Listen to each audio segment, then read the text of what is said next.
ఒకప్పుడు పీఎల్జీఏ బెటాలియన్లో 400 మంది మావోయిస్టులు ఉండేవారని, ప్రస్తుతం 60 మంది మాత్రమే ఉన్నారని చెప్పారు డీజీపీ శివధర్ రెడ్డి. తెలంగాణ నుంచి ప్రస్తుతం 17 మంది మాత్రమే అజ్ఞాతంలో ఉన్నారన్నారు. సర్కారు పిలుపుతో మావోయిస్టులు లొంగిపోతున్నారన్నారు. ఇది మావోయిస్టు పార్టీకి గట్టి దెబ్బ అన్నారు. డీజీపీ ఎదుట పీఎల్జీఏ ముఖ్య నాయకుడు దేవా, కంకణాల రాజిరెడ్డి, ఆయన భార్య ఈశ్వరి లొంగిపోయారు. వారికి ప్రభుత్వం అందించిన ఆర్థిక సాయం చెక్కులను అందించారు డీజీపీ. అనారోగ్య సమస్యలతో లొంగిపోయినట్టు చెప్పారు కంకణాల రాజిరెడ్డి. ఆధునిక టెక్నాలజీ రోజుల్లో సాయుధ పోరాటం చేయడం కష్టమని తెలిపారు. సిపిఐ మావోయిస్టు పార్టీకి చెందినటువంటి పీపుల్స్ లిబరేషన్ గెరిల్లా ఆర్మీ సంబంధించిన ముఖ్య నాయకుడు బర్సే సుక్క ఎలియాస్ దేవా, ఆయన ఆ పీఎల్జీఏ బెటాలియన్ కమాండర్. ఆయనతో పాటుగా 17 మంది పీఎల్జీఏ సంబంధించినటువంటి అజ్ఞాత మావోయిస్టులు, తెలంగాణ స్టేట్ కమిటీకి చెందినటువంటి స్టేట్ కమిటీలో మెంబర్ గా ఉన్నటువంటి కంకణాల రాజిరెడ్డి ఎలియాస్ వెంకటేష్ అనే అతని భార్య, ఇద్దరు కూడా ప్రభుత్వం ముందర తెలంగాణ పోలీసులకు సరెండర్ కావడం జరిగింది. ఇందులో ఈ సిపిఐ మావోయిస్ట్ పీఎల్జీఏ చాలా ప్రముఖమైనటువంటి పాత్ర పార్టీలో పోయించినటువంటి పీఎల్జీఏకి చెందినటువంటి కమాండర్ ఆయన బర్సే సుక్కా ఎలియాస్ దేవా ఎలియాస్ దర్శన్. ఈయనది పువ్వర్తి గ్రామం, కొంటా పిఎస్, సుకుమా జిల్లా. ఇదే same village from where Hidma యొక్క స్వగ్రామం ఇది కూడా. అందులో ఆ గ్రామానికి చెందినటువంటి ఆయన 2003 22 ఏళ్ల కింద సిపిఐ మావోయిస్ట్ పార్టీలో జాయిన్ అయ్యి బటాలియన్ కమాండర్ గా ఎదిగిండు. మిలిటరీ పరంగా చాలా స్ట్రాంగ్ శక్తియుక్తులు ఉన్నటువంటి కాడర్ గా పేరు సంపాదించిండు. ఈయన తెలంగాణ, మహారాష్ట్ర, ఛత్తీస్గఢ్ అండ్ ఎన్ఐఏ సంబంధించినంత వరకు ఇతని పైన 75 లక్షల రూపాయల రివార్డ్స్ ఉన్నాయి అన్ని కలుపుకొని. ఇతనితో పాటుగా వీళ్ళందరూ కూడా సరెండర్ అయ్యింది ఇప్పుడు ఇవాళ పోలీసులకు. తర్వాత వీళ్ళు సరెండర్ కావటమే కాకుండా వీళ్ళతో పాటుగా పెద్ద ఎత్తున అధునాతనమైన ఆయుధాలను కూడా తీసుకొచ్చిండ్రు. ఇందులో 2 LMGs ఉన్నాయి. అందులోతో పాటుగా 10 మ్యాగజైన్స్, 22 అమ్యునిషన్స్ ఉన్నాయి. అట్లాగే కోల్ట్ రైఫిల్, అమెరికాలో యుఎస్ లో తయారైనటువంటి కోల్ట్ రైఫిల్ కూడా ఉంది. అందులో ఒక రైఫిల్, 4 మ్యాగజైన్స్ తో పాటుగా 78 రౌండ్స్ కూడా ఉన్నాయి. అట్లాగే సిక్యూబీ వెపన్, ఇజ్రాయెల్ మేడ్, అది క్లోజ్ క్వార్టర్స్ బ్యాటిల్ చెందినటువంటి ఉపయోగించేటువంటి వెపన్, అది టేవర్ వెపన్, ఇజ్రాయెల్ మేడ్, అది ఒకటి దొరికింది. అందులో దాంతో పాటుగా 4 మ్యాగజైన్స్ కూడా తీసుకొచ్చిండ్రు. అట్లాగే 8 AK-47s, 27 మ్యాగజైన్స్, 738 రౌండ్స్ తో పాటుగా 8 AK-47 వెపన్స్ కూడా దొరికినాయి. ఇది ఇంత పెద్ద ఎత్తున దొరకడం చాలా తక్కువ, చాలా అరుదు. 8 AK-47s లభించినాయి, వీళ్ళతో పాటుగా వచ్చినాయి. ఇన్సాస్ వెపన్స్ 10, అందులో 28 మ్యాగజైన్స్, 701 రౌండ్స్. అట్లాగే SLR 8 weapons, 20 magazines and 509 rounds. ఇవి కాకుండా బ్యారెల్ గ్రెనేడ్ లాంచర్ 4, వాటితో పాటుగా 26 రౌండ్స్ కూడా, plus single shots 11 weapons with 74 magazine, grenades 2, air గన్లు 1, .303 రౌండ్స్ మాత్రమే 39.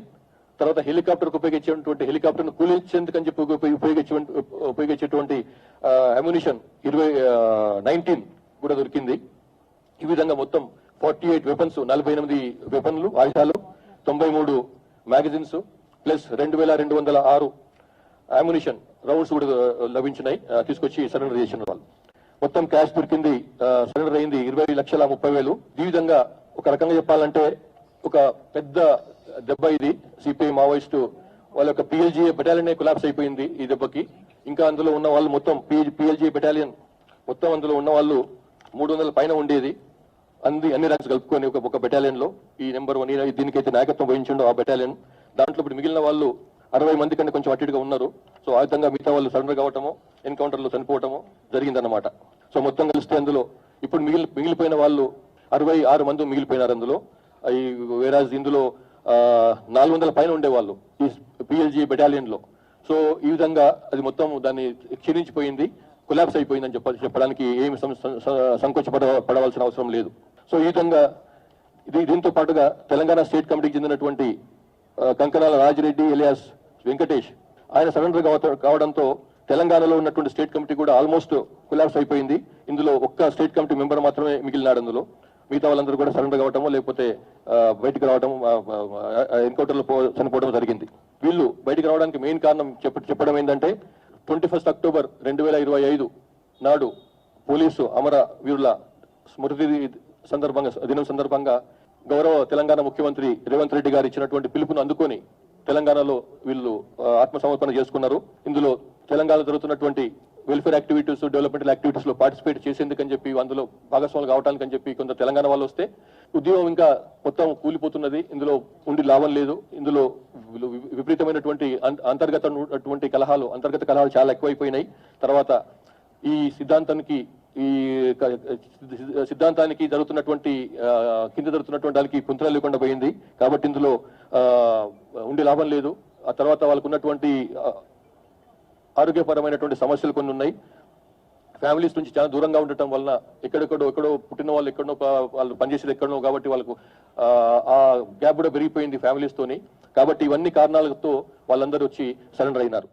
ಈಗ ಮಾವ ಆತ್ಮಸಮರ್ಪಣತೆ ಶಾಮಿಲತ್ತ ಪೊಲೀಸ್ ಅಧಿಕಾರಿಗೂ అలాగే మీడియా కార్మికులకిను ఈ తెలంగాణ గవర్నమెంట్కిను నా ధన్యవాదాలు. ఇక్కడ తెలంగాణ ప్రభుత్వం అంటే మీరు సరెండర్ అయ్యి బతకడం వల్ల మీకు ఉపాధి కల్పిస్తాం అనేటువంటి విషయాన్ని ప్రభుత్వం అంతకుముందు నుంచే చెప్తున్నది. దాని నుంచి మేము కూడా ఇప్పుడున్న పరిస్థితి లోపల సాయుధ పోరాటం అనేటువంటిది పనిచేయడం అనేటువంటిది కష్టం జరగదు. ఇప్పుడు ఆధునిక టెక్నాలజీ తర్వాత కమ్యూనికేషన్ పెరిగినటువంటి ఈ పరిస్థితులలో సాయుధ పోరాటం అనేటువంటిది నడవదు ఇప్పుడు. అందుకోసం ఇక్కడ ఉన్నటువంటి ఇప్పుడు ఉన్న వాళ్ళైనా తెలంగాణలో పనిచేసే వాళ్ళు మాలాగే లొంగిపోయి వాళ్ళు బతకడానికి అవకాశం కల్పిస్తే గవర్నమెంట్ కల్పిస్తున్నా అని చెప్తున్నది.